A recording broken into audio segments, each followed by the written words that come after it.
பரலோகத்துக்கும் பூலோகத்துக்கும் முழு நாமகாரணராகிய கர்த்தராகிய இயேசு கிறிஸ்துவே, நான் அறிந்தது முதல் உம்மை தவிர தெய்வம் இல்லை கர்த்தாவே. உலகம் அறிந்தது முதல் உம்மை தவிர தெய்வம் இல்லை கர்த்தாவே. இன்றைக்கு எனக்கு ஆசீர்வாதம் கிடைக்குமா என்று ஒவ்வொரு நாளையும் எதிர்பார்த்து காத்திருந்து ஆண்டவரே, ஆசீர்வாதத்துக்கான முயற்சிகளை ஈடுபட்டிருக்க கோடிக்கணக்கான மக்கள் உடைய சமூகத்து முன்பாக நிற்கிறார்கள் கர்த்தாவே. புசிப்பதும் குடிப்பதும் தேவனிடத்திலிருந்து வருகிற அனுக்கிரகம் என்று பிரசங்கிலே சொல்லப்பட்டிருக்கிறது கர்த்தாவே. ஆண்டவரே, இந்த நாளிலும் கூட கர்த்தாவே, இந்த மாலை வேளையிலும் கர்த்தாவே, ஒரு சத்தம் எனக்கு கிடைக்காதா, ஒரு வார்த்தை எனக்கு கிடைக்காதா, என் தேவன் என்னை கண்ணோக்கி பார்க்க மாட்டாரா என்று தவித்து கொண்டிருக்கிற இந்த தம்பிக்கு நீர் கொடுக்கிற வார்த்தை என்ன? உன்னுடைய சுகவாழ்வு சீக்கிரத்திலே துளிர்க்கும் என்று சொல்லுகிறீர் கர்த்தாவே. ஏழை தாயாருடைய கண்ணீர்களை துடைப்பீராக. உலகத்தின் சகல நாட்களில் உங்களோடு கூட இருக்கிறேன் என்று சொன்ன தேவன் ஆண்டவரே, உம்முடைய ஜனத்தோடு நீர் இருப்பீராக. எங்களை கொடிய இந்த பலவந்தமான இந்த பிசாசுகளை பறித்து கொண்டு போய்விடாதபடி, உம்முடைய அன்பை விட்டு இழுத்து கொண்டு போய்விடாதபடி அவனை தடுத்து ஆட்கொள்வீராக. உம்முடைய ஆண்டவரை மெல்லிய சத்தம் கேட்கப்படுவதாக. இந்த இரவு வேலையை எங்களுக்கு ஆசீர்வதித்து தருவீராக. ஆண்டவரே இறங்குவீராக, ஆண்டவரே இறங்குவீராக, தயவு பாராட்டுவீராக. இரட்சகர் இயேசு மூலம் வேண்டுகிறேன் நல்ல பிதாவே, ஆமேன் ஆமேன். கர்த்தருக்கு பிரியமானவர்களே, விலையேறப்பட்ட இயேசுவின் நாமத்தினாலே உங்களை வாழ்த்துகிறேன், உங்களை ஆசீர்வதிக்கிறேன். உங்களுடைய இல்லங்களிலே சமாதானம் பெருகட்டும், சந்தோஷம் பொங்கட்டும். உங்களுடைய உழைப்பின் பலனை நீங்கள் அனுபவியுங்கள். இந்த நாளிலும் கூட ஆசீர்வாத தட்டு என்பதாக ஆவியானவர் உங்கள் மத்தியிலே நின்று கொண்டிருக்கிறார், அசைவாடி கொண்டிருக்கிறார். ஆசீர்வாத தட்டு எடுத்து ஐஸ்வர்யத்தை எட்டு, ஆசீர்வாத தட்டு வைத்து ஆனந்தத்தை கொட்டு, ஆசீர்வாத தட்டு முயற்சித்து அடுத்த வருடம் தட்டு, ஆசீர்வாத தட்டு கொடுக்குமே சமாதான மீட்பு, ஆசீர்வாத தட்டு அடையுமே ஆண்டவரை தொட்டு, ஆசீர்வாத தட்டு ஊக்கப்படுத்துமே காணிக்கையை ஊட்டு, ஆசீர்வாத தட்டு பேசுமே ஒரு வருடமாக பட்டு, ஆசீர்வாத தட்டு சொல்லுமே விசுவாசிகளின் பாராட்டு. மொத்தத்தில் சேர்ப்பின் பண்டிகை அல்லது அறுப்பின் பண்டிகை அற்புதமான பண்டிகை. அதில் ஆசீர்வாதமான தட்டு, பழமையான கொட்டு, ஆசீர்வாதமான தட்டு பழமையான கொட்டு, அதை என்றைக்கும் என்றென்றும் பறைசாற்றும். ஆமேன். கர்த்தருக்கு பிரியமானவர்களே, இந்த நாளிலும் கூட ஆசீர்வாத தட்டு என்பதாக தேவனுடைய வார்த்தை உனக்கு வந்து கொண்டிருக்கிறது. இந்த உலகத்திலே வாழ்கின்ற ஒவ்வொரு பிள்ளைகளும் இத்தனை வயதானாலும் இன்றைக்கு காலையில் கூட தேவன் என்னை ஆசீர்வதிக்க மாட்டாரா, என் வியாபாரம் விற்பனை ஆகாதா? அதான் ஆசீர்வாதம். இன்றைக்கு கடையில் வாங்கி போட்டிருக்கிற காய்கறி, கத்திரிக்காய், வெங்காயம், தக்காளி எல்லாம் விற்று போகாதா? அதுதான் ஆசீர்வாதத்தை தேடுறாரு. இன்றைக்கு நான் வேலைக்கு போகிறேன், இன்றைக்கு ஹெச்எம்இனி ஏசக்கூடாது, பிள்ளைகளை யாரும் தொந்தரவு பண்ணக்கூடாது, சமாதானமாக போயிட்டு வரணும், போகிற பஸ்ஸு ட்ராவல் சமாதானமாக இருக்கணும். இதுதான் ஆசீர்வாதம். இன்றைக்கி நேற்று போன மாதம் முழுவதும் வேதியில் கஷ்டப்பட்டேன், இன்றைக்கு டாக்டர் தர்ற மருந்து எனக்கு உபயோகரமாக இருந்து இந்த வேதியிலிருந்து நான் சுகர்லேருந்து நான் மீண்டு வரணும். அதுதான் ஆசீர்வாதம். ஆக கர்த்தருக்கு பிரியமானவர்களே, தேவன் யாருக்கு ஐஸ்வர்யத்தையும் சம்பத்தையும் கொடுக்கிறாரோ அதிலே அவன் தன்னுடைய பங்கை அடைவது ஆண்டவருடைய விருப்பமாக இருக்கிறதா, செய்கையாக இருக்கிறதா. நல்ல பிரசங்கி படிங்க. பிரசங்கி சொல்கிறான், புசிப்பதும் குடிப்பதே இல்லாமல் மனிதனுக்கு வேறு ஒரு நன்மை இல்லை என்று கண்டேன். இந்த உலகத்திலே பிறந்த பிறகு ஒரு பால் குடிக்கிற தாய் எடுத்து பால் குடிக்கிற வரைக்கும் அந்த பால் குடிக்கிற ஒரு வயசு வந்து விட்டது என்றால் அந்த தாயை நோக்கி ஓடுகிறது. அதுக்கு ஆசீர்வாதம் வேணும். என்ன ஆசீர்வாதம் வேணும்? தாயுடைய முளைப்பால் அங்கே வேண்டும். ஆகவே அது ஓடுகின்றது. ஆக அதிலிருந்தே ஆசீர்வாதம் தொடங்குகின்றது. 70 வயசானாலும் சரி, 80 வயசானாலும் சரி, என்னை ஆண்டவர் ஆசீர்வதித்து விட்டார். அந்த நிறைவுக்கு நம்மளால் வர முடியல. ஐயோ, என் பேத்தி நல்லா இருக்காருமே, என் பேரன் நல்லா இருக்காருமே. இது நிச்சயமாக இருக்க வேண்டும். நிச்சயமாக இந்த ஆசீர்வாதத்தினுடைய எண்ணம் இன்றைக்கு உலகத்தில் வாழ்கிற 840 கோடி ஜனங்களுக்கும் இருக்கும். ஒரு சில பேர் வேணால் விதிவிலக்கு.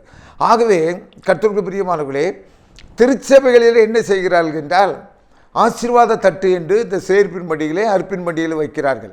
அது மிக மிக மிக மிக பாராட்டுக்குரியது. ஏனென்றால் அந்த ஆசீர்வாத தட்டை எடுப்பவர் அல்ல, அவருடைய காணிக்கை அங்கே ஆலயத்துக்கு தேவைப்படுகிறது. அது நிமித்தமாக நாளைக்கு ஒரு 5 லட்சம் ரூபாய்க்கு ஒருத்தர் எடுக்கிறார் என்றால் ஒரு 50 ஊழியக்காரர்கள் எங்கேயோ என்ன செய்கிறார்கள், அவர்கள் தேவனுடைய பணியை செய்வார்கள். ஆகவே இந்த ஆசீர்வாத தட்டு என்பது மிக மிக இந்த சேர்ப்பின் பண்டிகையிலே அர்ப்பின் பண்டிகையிலே ரொம்ப ரொம்ப முக்கியமாக இருக்கிறது. என்னுடைய ஊர் ஒரு கிராமம் என்றால் போலேபுரம் பாஸ்டரேட்டில் ஒரு கிராமம் தான் என்னுடைய ஊர். அந்த காலத்தில் எனக்கு 10 வயசுலாம் இருக்கும்போது பதநீர் கொண்டு வைப்பாங்க. பதநீர் எங்கள் ஊரில் பதநீர் கருப்பட்டி எங்கள் ஊர் ஜனங்கள் எல்லாருமே இயேசுவை இன்றைக்கு வரைக்கும் நேசிக்கக்கூடியவர்கள். அவர்கள் இந்த 15 கருப்பட்டிலாம் வைக்கும்போது இங்கே அந்த ஊழியர் ஏலம் ஓடுவார். அந்த முக்கில் ஒருத்தர் உட்கார்ந்துருப்பார் 100 ரூபா, இந்த முக்கில் ஒருத்தர் 150 ரூபாம்பார், அந்த இடையில ஒருத்தர் 200 ரூபாம்பார். எல்லாம் மாற்று மாதத்தை சார்ந்தவர்கள் அதை ஆவலுடன் எதிர்ப்பார்கள். அங்கே போட்டியல்ல, கர்த்தர்க்கென்று நான் கொடுக்கிறேன், அதுதான் அங்கே முக்கியம். ஆகவே இந்த ஆசீர்வாத தட்டு என்பது ரொம்ப ரொம்ப முக்கியமாக இருக்கிறது. கர்த்தருக்கு பிரியமானவர்களே, வேதத்திலே லூக்கா 21ஆம் அதிகாரம் 4வது வசனம் 3-4, இந்த வேலை விதவே மற்ற எல்லாரை பார்க்கிலும் அதிகமாய் போட்டால் என்று மெய்யாகவே உங்களுக்கு சொல்லுகிறேன். அவர்கள் எல்லாரும் தங்களை பரிபூர்ணத்திலிருந்து எடுத்து தேவனுக்கென்று காணிக்க போட்டார்கள். இவளோ தன் வறுமையிலிருந்து தன் ஜீவனத்துக்கு உண்டாயிருந்தவைகளெல்லாம் போட்டு விட்டாள் என்றார். இப்போ பாருங்கள், ஆண்டவராகிய இயேசு கிறிஸ்து இப்போ அந்த காணிக்கை பெட்டி முன்னாடி உட்கார்ந்துருக்கிறார். ஆண்டவர் உட்கார்ந்துருக்காருனோட நான் பையில் கை விட்டவன் என்ன செஞ்சுட்டேன், 500 ரூபா தாளை எடுத்தவன் ஆண்டவர் பார்க்குறாருன்ட்டு ஒரு 5000 ரூபா தாளை போட்டேன். அப்போ என் பெரிய பையன் சந்தோஷம் வரான், அவன் பார்க்குறான், ஆண்டவர் காணிக்கை பெட்டி முன்னாடி உட்கார்ந்துருக்கிறாரா, சரி அவன் ஒரு பவுன் நகையை போட்டுறான். 2வது பையன் வரான், ஜோசுவா வரான், ஆண்டவர் காணிக்கை பெட்டி முன்னாடி வைக்கிறாரா, சரி கார் வாங்க வந்திருக்கிற கார் வாங்க வச்சிருக்க காசெல்லாம் போட்டுரும். இப்படி ஆண்டவர் எல்லாரும் எங்கே பார்த்துக்கிட்டே இருக்கிறார். என்னுடைய எண்ணம் என்ன, பிள்ளைகளுடைய எண்ணம் இல்லை, ஆண்டவர் காணிக்கப்பட்டு முன்னாடி உட்கார்ந்து இருக்கிறாரு, இதுதான் எண்ணம்.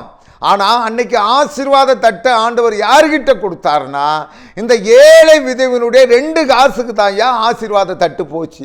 ஆண்டவர் சொன்னாரியா, எல்லாரும் அவங்கவுங்க பரிபூர்ணத்திலிருந்து போட்டாங்க ஐயா.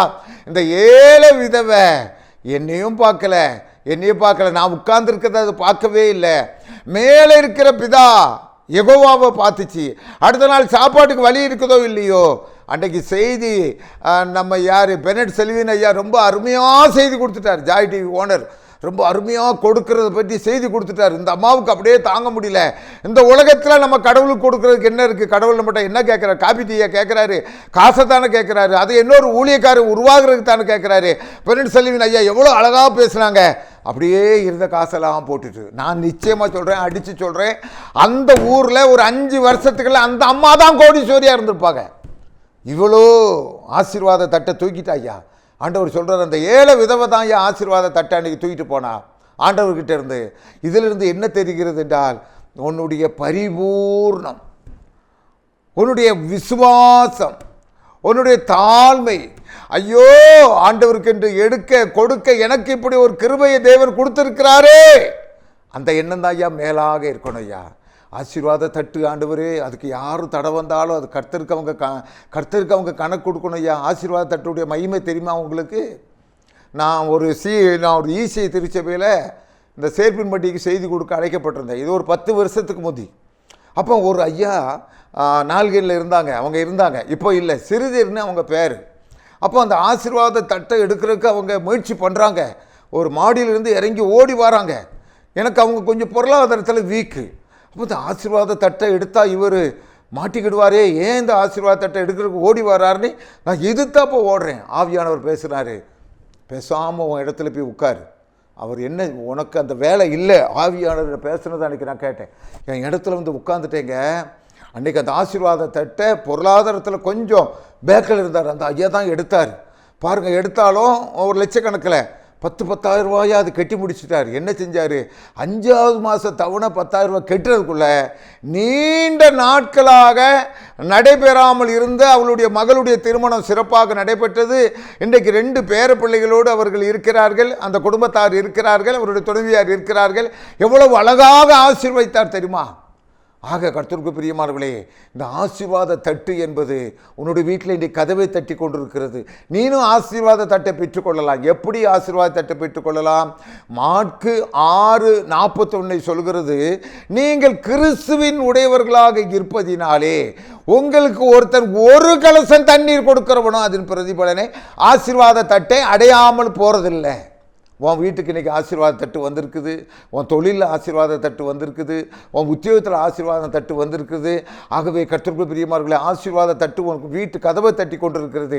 நீ செய்ய வேண்டியதெல்லாம், இயேசுவே உம்முடைய ஊழியத்துக்கு நான் என்னால் ஏண்டதை கொடுக்கிறேன் ஐயா, இதை ஏற்றுக்கொள்ளுங்க ஐயா, ஏற்றுக்கொள்ளுங்க நீ சொல்ல சொல்ல உன் சந்ததி வாழும், உன் சந்ததியில் கோடீஸ்வரங்க பிறப்பாங்க, நீ ஐஸ்வர்யத்தை அடைவாய், நல்ல செல்வாக்கை அடைவாய், உனக்கு வியாதி உன் வீட்டை தட்டாது. ஆகவே இந்த ஏழை விதவி மாதிரி மனமோ வந்து கொடுக்க பழகிக்கொள், ஆசீர்வாத தட்டை பெற்றுக்கொள். கர்த்தர் இந்த வார்த்தைகளை ஆசீர்வதிப்பாராக. தேவனே உம்மை ஸ்தோத்திரிக்கிறோம், உம்மை துதிக்கிறோம். கர்த்தாவே, இந்த நாளிலும் ஆண்டவரே உம்முடைய ஆசீர்வாத தட்டை ஆண்டவரே பிள்ளைகள் ஒவ்வொருவருக்கும் கொடுங்க, ஒவ்வொரு வீட்டையும் தட்டி ஆசீர்வாத தட்டை கொடுங்க ஆண்டவரே. ஆண்டவரை சோர்ந்து போயிருக்கிற வாலிபர்களை பலப்படுத்துங்க ஆண்டவரே. வறுமையில் வாடிக்கொண்டிருக்க ஒவ்வொரு வீட்டுக்கும் ஆசீர்வாத தட்டு நுழைவதாக, ஐஸ்வர்யத்தின் தட்டு நுழைவதாக, ஆண்டவரை ஆரோக்கியத்தின் தட்டு நுழைவதாக, எல்லாமால் கொடுக்கப்படுவதாக. இவர்களை நினைத்தருள்வீராக, அடிமை நினைத்தருள்வீராக. இந்த செய்தியை ஆசீர்வதித்து கொடுப்பீராக. இயேசு மூலம் வேண்டுகிறேன் நல்ல பிதாவே. ஆமென், ஆமென். God bless you.